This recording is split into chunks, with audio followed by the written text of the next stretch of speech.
Today's episode is a fan favorite. The audio in the story has been remastered for today's episode. In 1984, in a small city in northeastern China, a security guard stood outside of a warehouse working an overnight shift. The guard heard a noise coming from some bushes nearby, but he didn't think much of it, because this was a safe town, and usually the hardest part of his job was just staying awake. But suddenly, two thieves in ski masks emerged from those bushes and they rushed the guard.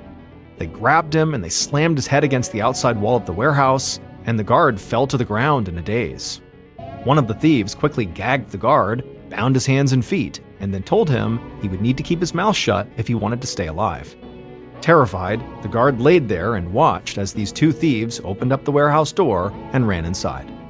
This robbery would shake the local community, but it was nothing in comparison to the horrific crimes it would set off, and the gruesome discovery the police would soon make on the outskirts of town.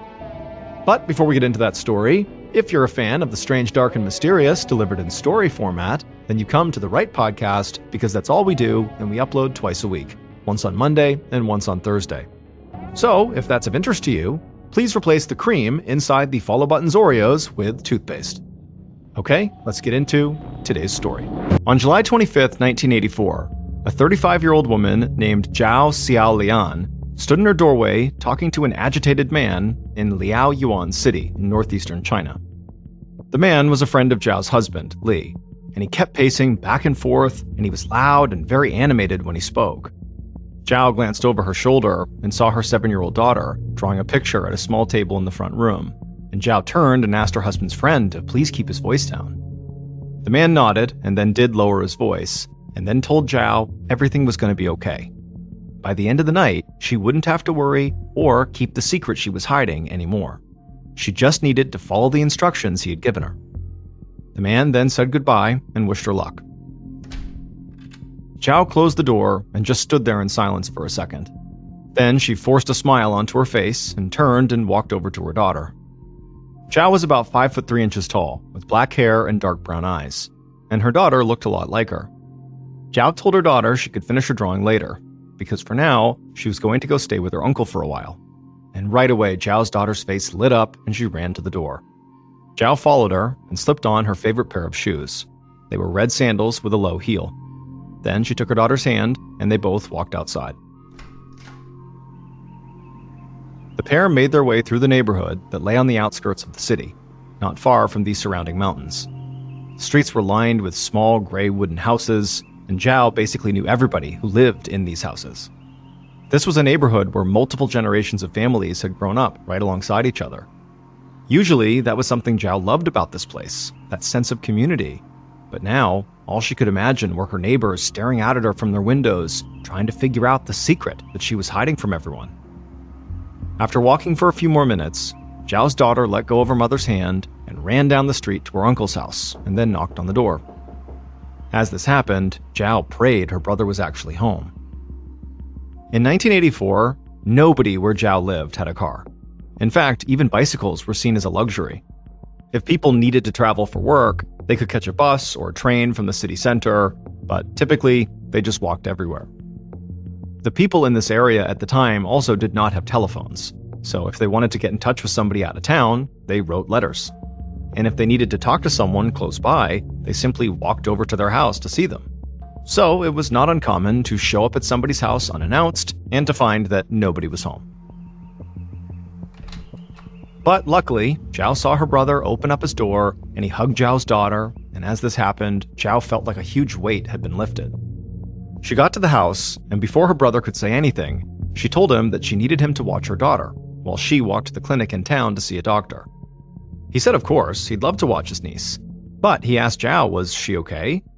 Zhao said it was no big deal, she just had a little stomach ache and wanted to get some medicine for it. Zhao then thanked her brother, hugged her daughter tight, and said she loved her. Once her brother closed the door behind them, Zhao turned and started walking, but she did not head to the clinic. Instead, she rushed back home. When Zhao got there, she immediately walked to the back of her house and found her bicycle leaning up against a wall on the small back patio. Zhao's husband, Li, had a good job at a supply company, and Zhao had a well-paying job at a government textile factory. So together, as a two-income family, They were able to afford certain things, like bicycles, that many of their neighbors could not. Zhao rolled the bike to the street in front of her house. She saw the sun beginning to disappear behind the mountains, and she knew it was going to be dark soon. So she put her red sandals on the pedals and rode off as fast as she could. The following day, around noontime, an old farmer wiped the sweat dripping down his forehead. He'd spent hours doing back-breaking work, and he needed a rest. He walked south and could hear the running water of the Weijin River nearby. The farmer made his way to the edge of his land, and the river came into view. But suddenly, the farmer stopped. Part of the riverbank, about 10 feet from the water, was overgrown with trees and bushes. But through the weeds, the farmer saw something strange laying near one of the trees. He tried to block the sunlight to get a better view, but he still couldn't quite tell what he was looking at. He walked closer and stared at the ground right near the tree, and suddenly a look of pure horror crossed his face. He took off running across a shallow part of the river and headed toward the city center that was over 12 miles away. He left the river and farmland behind, running faster than he had in years. And he kept on running for the entire 12 miles, until he got to the city center and arrived at the local police station. The farmer walked through the door and tried to catch his breath, and as he did, 2 officers quickly walked over to him and asked what was wrong. He told them they needed to come with him to the river right away, but the officers told the farmer to just rest for a minute and explain what was going on here. However, the story the farmer told them was so shocking, they thought the old man must be confused. But the farmer insisted he knew what he was talking about and begged them to follow him. So eventually, the officers called over a few other cops and told the farmer to lead the way. The farmer, still exhausted from his run, led the police out of the station, and then they all walked 12 miles back to the river. When they finally got there, the 2 officers followed the farmer to a tree on the riverbank, and right away they could see the old man had been telling the truth. But they still didn't want to believe what their eyes were seeing, because laying on the ground, the officers saw a naked, charred corpse. They could tell it was a woman who was maybe a little over 5 feet tall, and she had severe burns all over her body. The burns were so bad that it was impossible to make out her facial features, let alone see any identifying marks. The officers tried to stay calm, but they had never seen anything like this before. They spent most of their shifts breaking up fights in town or occasionally investigating robberies. That was it. The 2 officers walked away from the body and joined the other cops, who also had no experience in a case like this. But they did know they had to search the area for potential clues. So they split into teams, with one group searching the riverbank and the other searching the nearby farmland.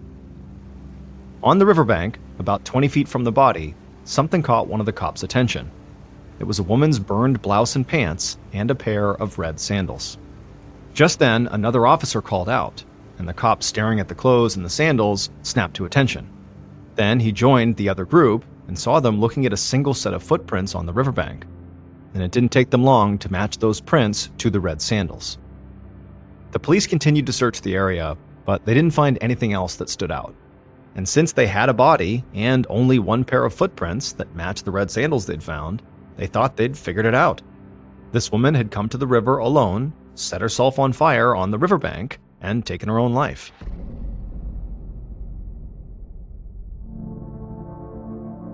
The following day, July 27th, a detective named Sun Eugene sat at the back of a small, brightly lit meeting room at the local police station.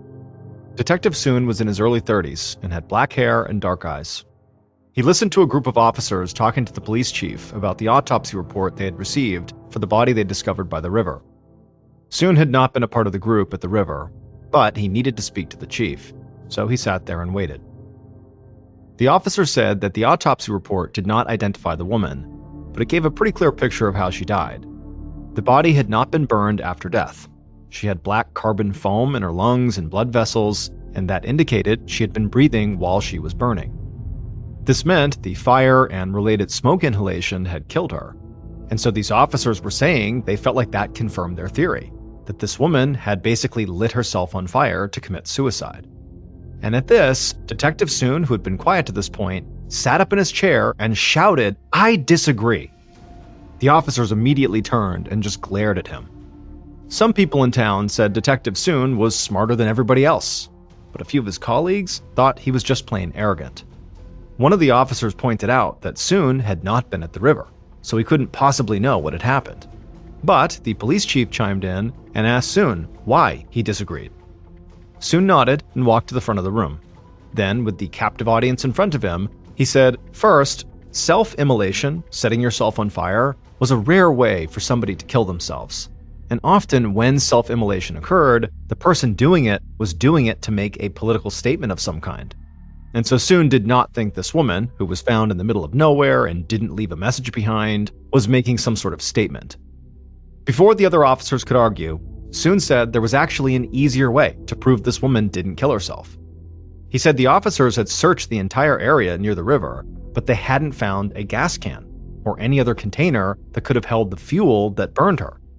So either this woman doused herself in gasoline and then walked for miles before lighting herself on fire, or, and Soon said this was way more likely, someone else doused her in some sort of fuel, murdered her by setting her on fire, and then ran off with the gas can. The officers just stared at Soon.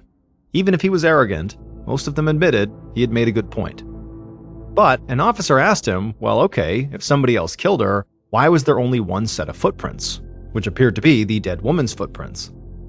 Detective Soon said that was a great question, and they would need to look into that. But it was hardly a reason to chalk this whole thing up to suicide. Soon told the police chief he was sure they had a murder case on their hands, and he knew he could solve it. And the chief didn't hesitate. He said okay, they would treat the woman found at the river as a homicide victim, and Detective Soon would lead the investigation.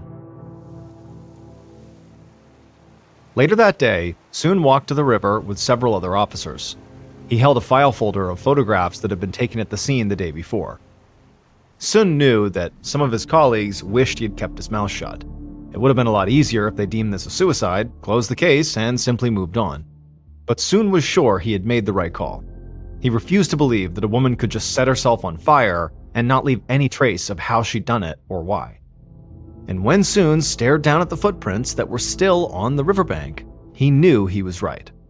He crouched down and took out a photograph of the red sandals the police had found there the day before.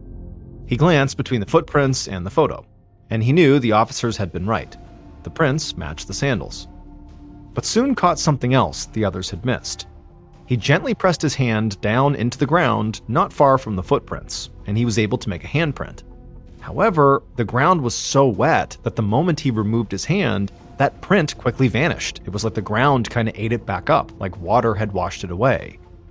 Soon looked at the photo again and fixated on the heels of the red sandals. They weren't high heels, but they were thick and solid, definitely heavy enough to leave a deeper footprint, whereas a lighter, flatter shoe might not have left a mark at all, and they would have just vanished like his handprint. Soon still did not have a clear picture of what had happened here, but he knew things would become a whole lot clearer as soon as he identified the victim, the dead woman who had worn those red sandals. The following morning, Detective Soon was sitting at his desk studying the crime scene photos when he heard somebody call his name. Soon looked up and saw an officer standing next to a man who looked like he had not slept in a long time. Soon asked if this man needed his help, and the man told him he was really worried. His older sister, Zhao, had been missing for days. Soon looked around and saw there was an empty office in the corner, so he scooped up the file folder with the crime scene photos inside and then led Zhao's brother into the office and closed the door behind them. Once they sat down at the small table inside the office, Soon asked the man when was the last time he had seen his sister. He said Zhao had dropped off his niece a couple of days ago before going to the clinic, but she never came back. So he'd brought his niece to his other sister's house and then spent a whole day walking everywhere and talking to everyone to see if they had heard from Zhao, but nobody had. Soon looked at the man with pity in his eyes. The man was already so upset, and Soon hated that he was about to cause him a whole lot more pain. Soon opened the file folder and pulled out photos of the woman's blouse and the red sandals that had been found at the river. He asked Zhao's brother if he recognized the clothing. Zhao's brother stared at the photos and started shaking his head like he didn't want to accept what he was seeing. But eventually, he looked up and said yes, those are definitely Zhao's clothes. Sun told the man he was very sorry to say this, but they had recently found his sister's body near the river, and he believed someone had murdered her. Zhao's brother immediately broke down sobbing. Sun gave the man a couple of minutes to compose himself, And then he apologized for pressing him at a time like this, but he wanted to know why Zhao's husband had not already reported his wife missing. Zhao's brother wiped the tears away from his face. Then he said that Zhao's husband, Li, was on a business trip hours away, so he wouldn't have had any idea about what was going on. Detective Sun promised he would find whoever had done this, and then he asked Zhao's brother to please not speak publicly about his sister's death. Sun believed holding back information could be crucial in identifying the killer. Zhao's brother nodded and said that he and his other sister would not say a word. Later that day, Detective Sun walked through Zhao's house to her and her husband's bedroom. Now, this was not a crime scene, but Sun hoped something there might point him in the right direction. He searched the dresser and bedside tables, but didn't find anything that stood out. He crossed the room and opened up the drawer of a wooden desk that was pressed against the wall. Inside, he found playing cards, photos, and a blue hardcover notebook. He opened up the notebook and looked at the first page, and quickly realized this was Zhao's diary. Sun flipped through the diary and found the last entry. It was dated just a few days before her death. He read the entry, and it really took him by surprise, because basically it was one complaint after another about her husband, Li. And all these complaints basically boiled down to the same thing. Zhao clearly believed that Li cared more about money than about his family. Detective Sun bagged the diary as evidence. Now he just needed to track down Zhao's husband.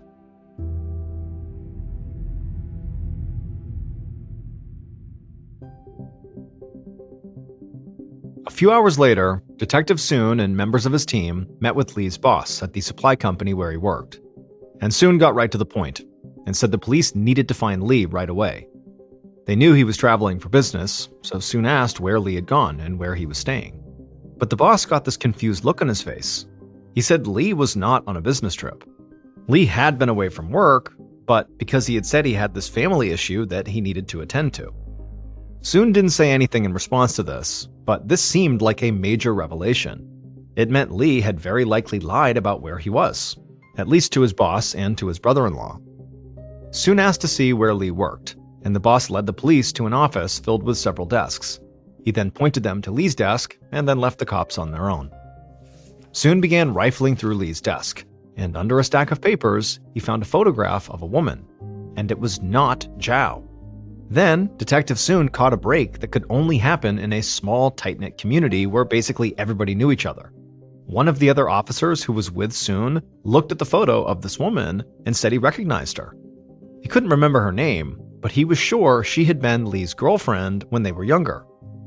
Detective Sun felt like he was onto something big.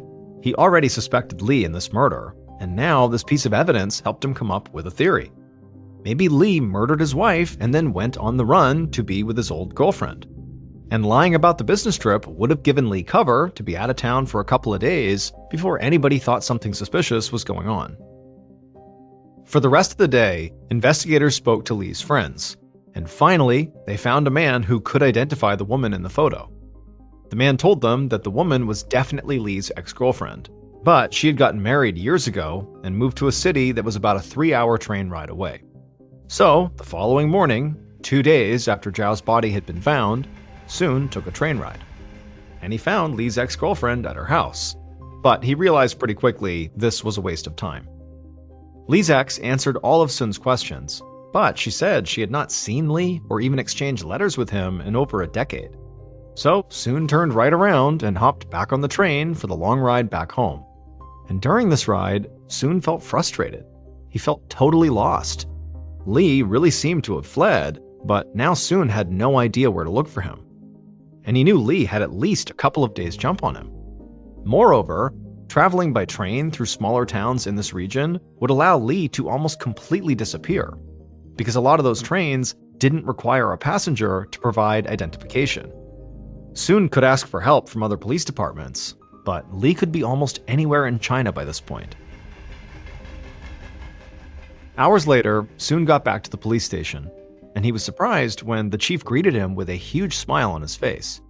Sun asked him if there had been some miraculous break in the case while he was gone. The chief said no, nothing like that had happened. However, he did have something exciting to show him. The chief walked with Sun out back behind the station, and immediately Sun's face lit up.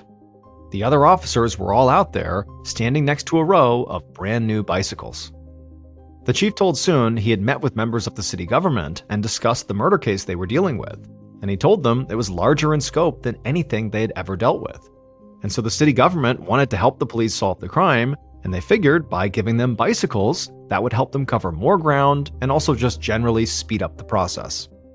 Even though Sun had spent most of the day feeling really bad about his investigation, feeling like it was going nowhere, now he couldn't help but feel rejuvenated. These bikes were a huge deal. It meant his team could travel much farther and talk to more people far more efficiently. And Sun reminded himself that this was a community where almost everybody knew everybody. So someone out there had to know something about Lee that could point the police in the right direction.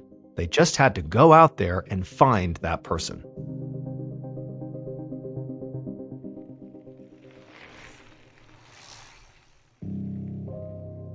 Over the next several days, Sun and his team were out in force on their bikes, speaking to Lee's friends, his family, and just people all over the community. And finally, about a week after the discovery of Zhao's body, their work paid off. Police got a tip from a factory worker in town. The man didn't say much, but he told them to take a closer look into a robbery that had taken place at the factory's warehouse. Sun was quite familiar with this robbery. It had been a big deal in town. A large quantity of expensive steel pipes had been stolen from that warehouse, but the case had gone unsolved for months. Sun didn't see how stolen pipes could possibly connect to Zhao's murder, but he'd been desperate for any new leads, and now he felt like he had one. So he took his bike and rode right over to the warehouse. When Sun walked inside, he saw men driving lifts through this vast open space, transporting materials across the floor to get ready for shipping. One of the shift managers waved at Sun and then trotted across the floor to meet him. The guy was in his late 20s, and he introduced himself as Ho Lei Qiang. He led Sun into a nearby office that he said would be quieter than the warehouse floor. Once inside, Sun took a seat at a desk across from Ho and right away asked him what he knew about the missing steel pipes. Ho said he didn't know much, just that 8 tons of steel had been taken. And also, he said whoever pulled the job must have had access to the warehouse equipment, trucks, and a team of people. Ripping off that much steel was not a fast or easy job. The detective agreed. It must have been an enormous undertaking. So he asked Ho if there was anybody he could think of who might have been capable of pulling something like that off. All of a sudden, Ho seemed nervous. Sun picked up on it and asked if he was okay, and in a quiet voice, Ho said he did have an idea about who was behind the robbery, but he was afraid to say. Sun leaned forward and told Ho he needed to talk, because otherwise, people would think he was covering up for a criminal. Ho nodded and then said there was a man police needed to look into. He was a guy who worked for a local supply company, and his name was Li Xiangdong. Detective Sun felt like he had just been given a huge gift. It looked like he could have a clear connection between the warehouse robbery and Li, his murder victim's husband, who apparently had gone on the run.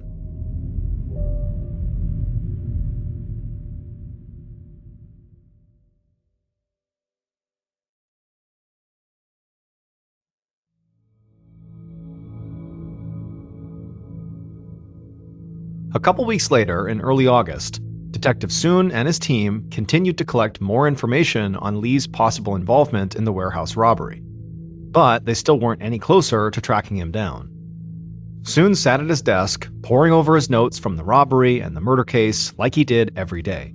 And suddenly, he heard someone run into the building, screaming. It was a man who was dripping with sweat and looked like he might pass out. Sun ran over to him, grabbed the man a chair so he could sit down, and asked him what was wrong. The man told him he had been out walking in the mountains just outside of town, and he saw these 4 guys pour gasoline over another man and then light him on fire. For a second, Sun just stood there in shock. But then he snapped out of it, got the exact location of where this man had been, and then he rallied his team together. The officers all ran outside, got on their bikes, and rode off to investigate their second burned body in a matter of weeks. The area where this man had come from, where he had seen this guy get lit on fire, was about 9 miles away from where Zhao had been found. And when the investigators arrived there, They left their bikes and walked down this long tree-lined path toward a clearing near the foot of a mountain. And as they got closer, the smell of burning flesh filled the air. Eventually, the investigators walked into a clearing, and there they were quite surprised to find 4 men still standing over a body that had smoke rising from it. The men's heads were bowed, almost in reverence. Detective Sun immediately began to approach these men to potentially apprehend them, but none of the men tried to flee the scene like he expected them to. Instead, when they noticed him coming, one of these men just told the detective that nothing illegal was going on here. The police had simply stumbled onto a sacred ritual. Now, Detective Sun was not the most religious guy, but he was pretty sure no legal rituals included burning someone alive. But the man explained to him they were not burning someone who was alive. They were burning a dead body. All of them were miners, and their friend had died in a mining accident. They believed that someone who died in an accident should not be buried in a cemetery.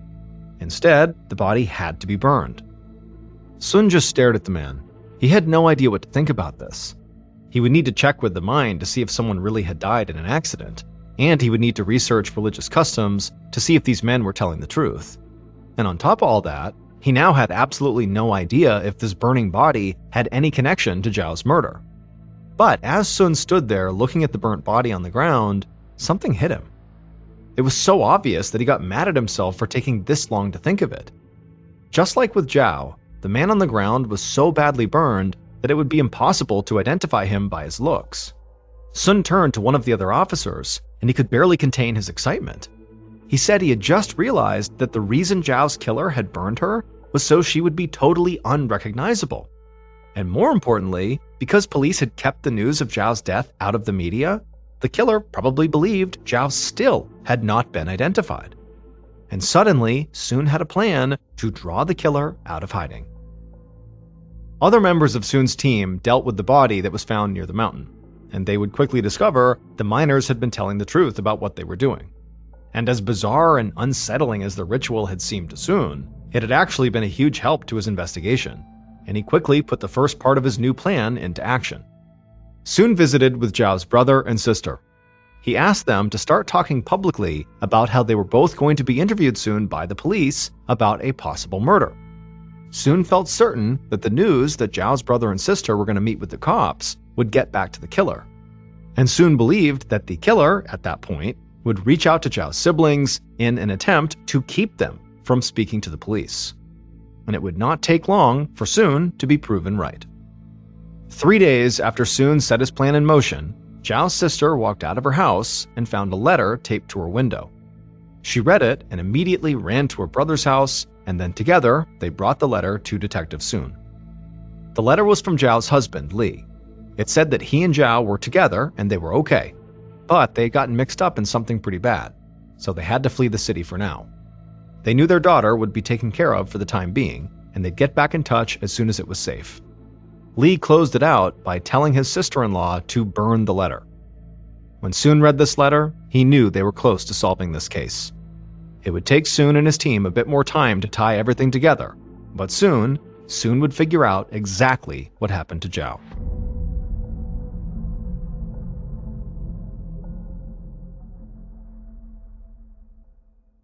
Based on the letter that Zhao's sister received, crime scene evidence, and interviews conducted throughout the investigation, this is what police believe happened to Zhao on July 25, 1984.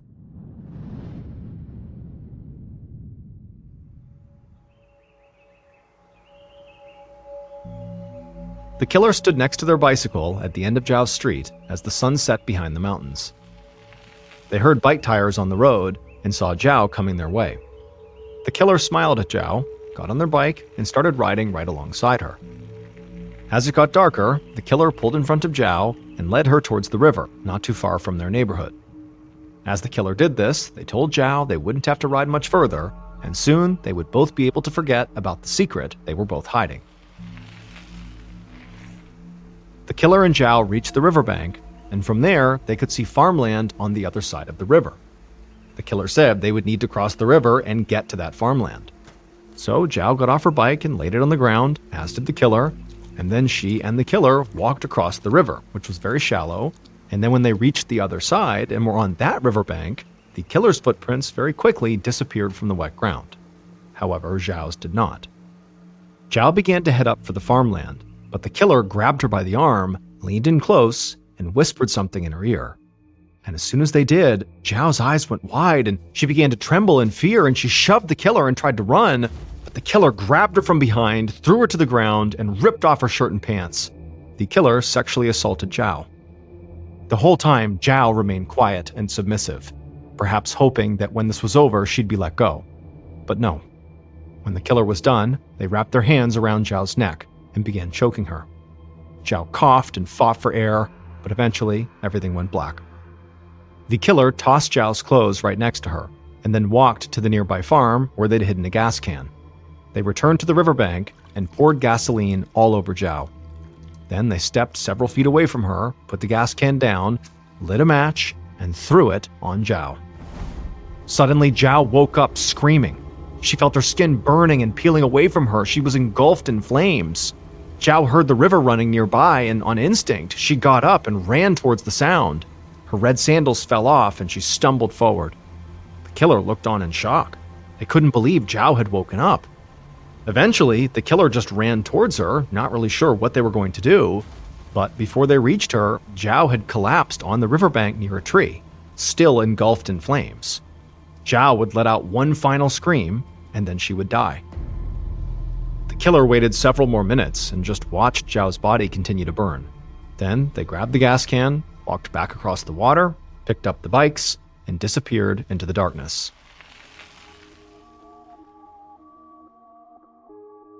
It would turn out Ho Leixiang, the warehouse worker who told Detective Sun that the steel pipe robbery could have been committed by Zhao's husband Li, was telling the truth. Li really had robbed the warehouse. But Ho was his partner in crime. Ho had masterminded the robbery, and then Li had sold the goods directly to a company he often worked with as a supplier, making them both a ton of money. Zhao's big secret, the one she had been desperately trying to hide from everybody, was that she knew what Ho and her husband had done. Because a couple of months after the robbery, Li had panicked and told Zhao everything. Zhao was disgusted and couldn't believe he had put his family in jeopardy just to make a quick buck. When Ho caught wind of all this drama, he decided he would step in and try to handle it. So he came up with this plan for Li to tell everybody he was going on a business trip, and then in reality he would just go on the run. He would disappear from town. Zhao was aware of this plan, and she was under the impression that at some point, she and her daughter would also basically go on the run, connect with Li, and they would start a new life somewhere else. That's basically what Ho had promised them. But on July 25th, the day Zhao was killed, Ho went to see Zhao at her house, and he told her that Li had actually come back into town undercover. Ho said he could lead her to him, and then she and her husband could escape before the law caught up with them, and then once they were safe, they could send for their daughter and start their new life. However, later that night, when Ho and Zhao got across the river, it was Ho who whispered in Zhao's ear that Li wasn't there, and that in fact, he'd lured her here just to make sure she never told the police anything about the robbery. Then it was Ho who sexually assaulted Zhao and burned her to death. But that was not the only horrific crime Ho had committed. Because Li had followed his advice and planned to leave town and go into hiding like he suggested.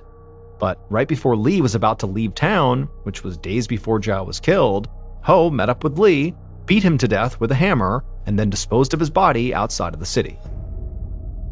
So after all of this, Ho believed he'd gotten away with 2 murders. But when that letter that was supposedly written by Li arrived at Zhao's sister's house, Detective Sun compared it to other letters Li had written, and he quickly realized the handwriting didn't match. So Sun began working with a handwriting analysis expert and compared the letter to documents and correspondence from Li's family and friends, and from employees who worked at the warehouse that had been robbed, and that's how Sun figured out that Ho had actually written that letter. Police would eventually locate Li's body, at which point Ho would confess to everything. Ho was sentenced to death and was executed, all to cover up some stolen pipes.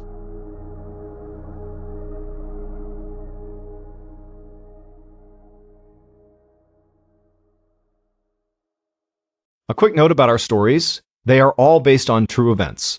but we sometimes use pseudonyms to protect the people involved, and some details are fictionalized for dramatic purposes. The Mr. Ballin podcast, Strange, Dark, and Mysterious Stories, is hosted and executive produced by me, Mr. Ballin. Our head of writing is Evan Allen. Our head of production is Zach Levitt. Produced by Jeremy Bone. Research and fact-checking by Shelley Shue, Samantha Van Hoos, Evan Beamer, Abigail Shumway, and Camille Callahan. Research and fact-checking supervision by Stephen Ear. Audio editing and post-produced by Whit Lacasio, Jordan Stidham, and Cole Lacasio. Mixed and mastered by Brendan Kane. Production coordination by Samantha Collins. Production support by Antonio Manata and Delana Corley. Artwork by Jessica Clogston-Kiner. Theme song called Something Wicked by Ross Bugden. Thank you for listening to the Mr. Ballin podcast. If you enjoyed today's story and you want to hear more like it, go ahead and check out our YouTube channel, just called Mr. Ballin, where we have hundreds more stories, a lot like this one, but most of them are not available on this podcast. They are only available on that YouTube channel, which again is just called Mr. Ballin. So that's going to do it. I really appreciate your support. Until next time, see ya.